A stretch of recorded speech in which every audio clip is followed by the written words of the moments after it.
Hi friends, বিশ্ব পরিবেশ দিবস উপলক্ষে আমি আমার ছাদ বাগানে দুটো গাছ রোপণ করব কিভাবে, তাই আমি আজ তোমাদের সাথে শেয়ার করব। প্রথমে দুটো টব নিলাম। টব নিয়ে টবের ড্রেনেজ ব্যবস্থা যাতে ভালো থাকে তার জন্য টবের ফাঁকা জায়গায় দুটো ইটের টুকরো দিয়ে দিলাম। তারপর তার মধ্যে কিছু কুচো পাথর দিলাম এবং তারপর আমার ছাদ বাগানের কিছু শুকনো পাতা টবের মধ্যে দিয়ে দিলাম। আগে থেকে গোবর সার মেশানো মাটি ভালো করে চেলে নিয়েছিলাম, এবার তার মধ্যে কিছু বালি মিশিয়ে দিলাম। তারপর আমি টবের মধ্যে কিছু মাটি দিলাম এবং গাছটাকে ভালো করে বসিয়ে দিলাম।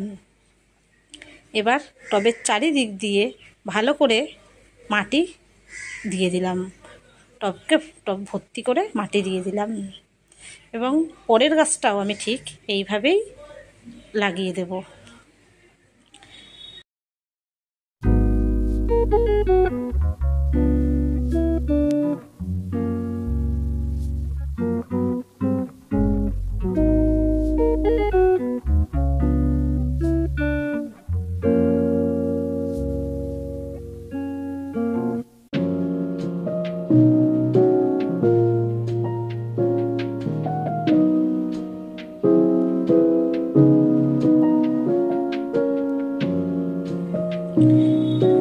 তারপর গাছ দুটোকে ভালো করে স্নান করিয়ে দিলাম এবং মাটিটা সম্পূর্ণভাবে ভিজিয়ে দিলাম, যাতে গাছগুলো এর থেকে ভালোভাবে জল পায়।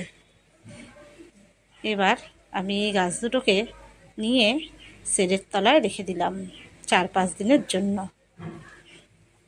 4-5 দিন পর এই গাছ দুটোকে আমি ফুল সানলাইটে দিয়ে দেব। এইভাবেই আমি আমার গাছগুলো রোপণ করি।